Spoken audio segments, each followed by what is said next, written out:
Ya, jadi saraf kejepit sendiri itu adalah suatu bentukan penyakit degeneratif yang ada di punggung bawah ya.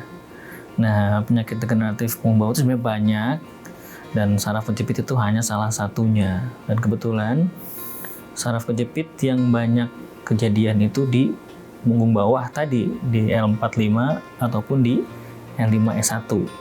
Nah, kemudian si saraf kejepit ini pada dasarnya terbagi menjadi dua lagi ya.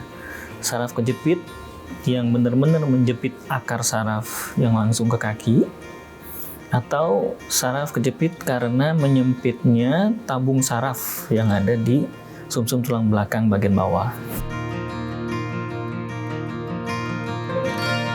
Nah, penyebabnya ini juga bervariasi. Kalau kita bagi dua yang tadi ya, yang pertama itu yang bentukannya menyempitkan tabung saraf di sumsum tulang belakang, maka itu biasanya kejadian pada pasien-pasien yang sudah mencapai lansia ya, itu degeneratif murni. Jadi ada penebalan dari kalau kita lihat sini ya, ini kan ada model ya.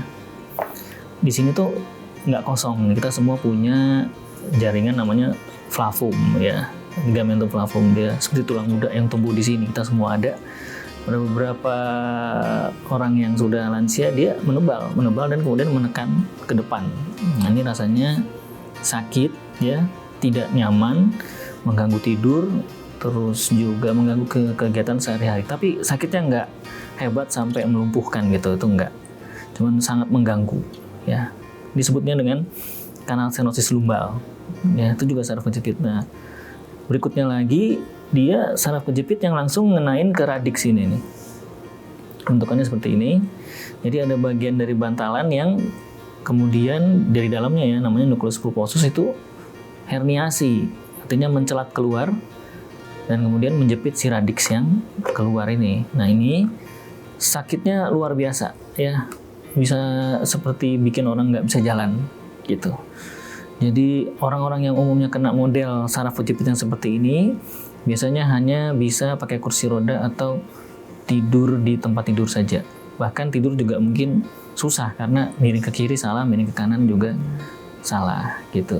Nah, jadi ada dua macam itu penyebabnya. Tadi sudah saya sebutkan. Yang pertama karena ada penebalan dari si ligamentum flavum menekan ke depan untuk yang kanal stenosis, dan untuk yang HNP, hernia nukleus pulposus, itu adanya keluarnya isi dari bantalan tulang yang menekan langsung salah satu radiks ya, akar saraf kiri ataupun kanan.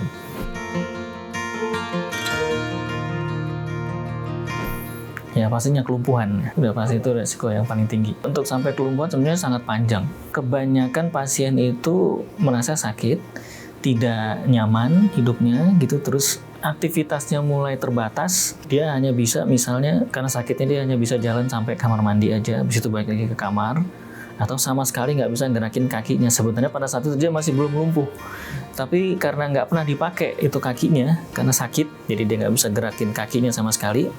Si kaki ini kemudian jadinya mengkerut ototnya.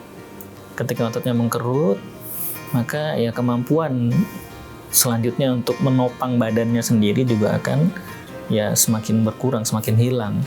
Pada saat itu ya sudah mulai gangguan kelumpuhannya itu nampak.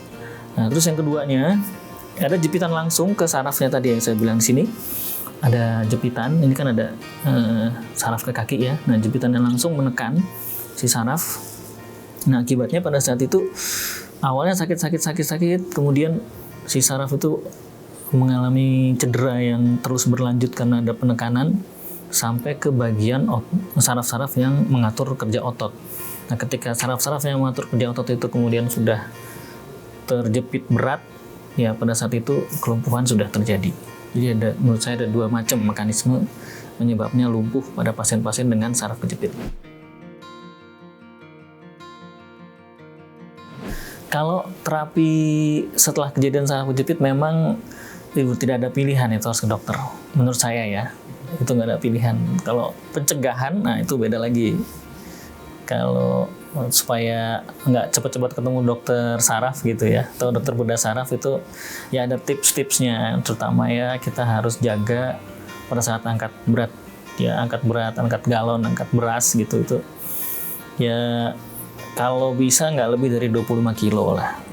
Kalau bisa, kalau memang terpaksa kita harus pakai alat bantu ya, entah itu troli atau apapun itu. Dan kalau misalnya masih di bawah 25 kilo itu cara ngangkatnya itu harus dari jongkok, terus si punggungnya tegak gini, terus baru kita angkat gitu, jongkok terus kita angkat, bukan bungkuk begini ya.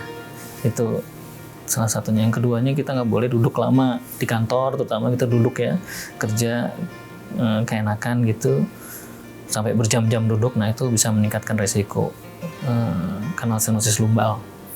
Kemudian juga postur yang membungkuk terus ya, bekerja sambil megang laptop begini, itu juga bisa bikin meningkatkan resiko saraf kejepitnya. Sisanya olahraga harus hati-hati. Kalau punya hobi olahraga ekstrim, harus punya dukungan medis setiap saat latihan atau setiap beraksi ya. Dulu kita mengenal tindakan operasi ya, sampai sekarang masih dilakukan juga sekiranya diperlukan. Itu operasi konvensional ya, artinya kita buka sayatan yang cukup lebar untuk mengambil satu segmen yang perlu kita cabut si penyebab saraf kejepitnya. Jadi ini misalnya kita ada tulang punggung ya, ini kan masih panjang ya, pasti ini bagian cuma 2. Kalau lumbal tuh ada 5. Kita harus sayat yang lebar dari sini, terus kita buka ototnya gitu. Kita ambil salah satu bagian tulang yang nggak mau kita sasar ya. Ini semua kita ambil. Katakanlah saya udah hilang gitu. Nah, baru kita lihat ada jepitan saraf di sini misalnya, ini penyebab saraf kejepitnya, baru kita bisa ambil gitu. Itu konvensional ya. Atau sekiranya memang penyebabnya hanya bagian yang tadi kanal stenosisnya, adalah flavum yang menekan ke depan begini ya, kita nggak perlu sampai ambil bantalannya, kita buka aja yang di sini, di belakang ini. Nah itu yang dulu populer gitu. Tapi kemudian ada growing concern lah, jadi di antara masyarakat juga udah memahami bahwa resikonya tinggi kalau mau open secara konvensional ya. Nah jadi yang perlu diskusikan kemudian, dikembangkan lagi gimana caranya supaya sayatannya nggak terlalu lebar ya, terus otot-otot yang dibuka juga tidak terlalu banyak.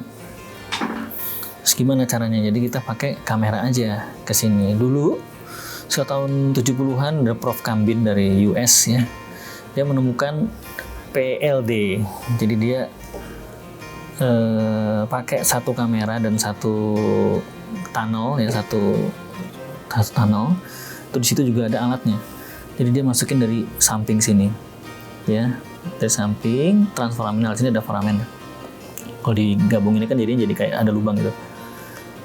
Dari sini kita bisa ngambil si saraf kejepit yang tadi dari sini, dari samping gitu. Itu kemudian dikembangkan lagi. Kalau di sini bisa, kenapa yang di antara tulang ini nggak bisa diambil gitu? Akhirnya bisa juga diambil dari sini, dikembangkan lagi. Tapi antara dua tindakan ini kemudian dirasakan luas dari paparan yang bisa kita lepaskan jepitan itu sangat kurang maksimal gitu. Jadi akhirnya dikembangkan lagi gimana kalau kita pakai Profesor Rutten dari Jerman ya, sekitar tahun 90-an baru menemukan BES ya. Dia menemukan biportal endoscopic spine surgery. Akhirnya dibuatlah 2 tunnel, yang satu khusus untuk kamera, yang satunya lagi untuk alatnya. Jadi masing-masing punya ruangan untuk bergerak secara simultan dan tidak terpaku harus dua-duanya gerak. Kalau misalnya kameranya ke sini, instrumennya harus ke sini, dia nggak seperti yang generasi sebelumnya.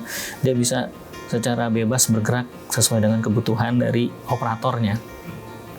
Nah, jadi dia butuh 2 tunnel, tapi karena ada 2 tunnel itu memberikan keleluasaan untuk membuka, misalnya ada kanal stenosis karena flavum yang menjepit ke depan begini, keseluruhan dari kiri sampai kanan itu bisa dibuka, bisa dibebaskan, ya. Kemudian kalau sekiranya ada benda yang seperti ini, ya ada saraf kejepit biasa, itu bisa juga diambil dari sini, lalu diambil sampai bersih sekalian gitu. Dan kita lihat memang kita udah bisa melakukan BES ya, yang paling terakhir dikembangkan dari Jerman. Dia bisa dilakukan di Klinik Indrayana, dan alhamdulillah sih dari statistik kita yang sudah kita bikin penelitiannya itu untuk penurunan angka nyeri itu sampai 97% gitu. Dan ini menurut saya sih sangat buat saya sendiri ya selaku klinisi sangat mengembirakan, artinya kita bisa memberikan alternatif yang baik dan menjanjikan pada pasien-pasien gitu yang mengalami saraf kejepit.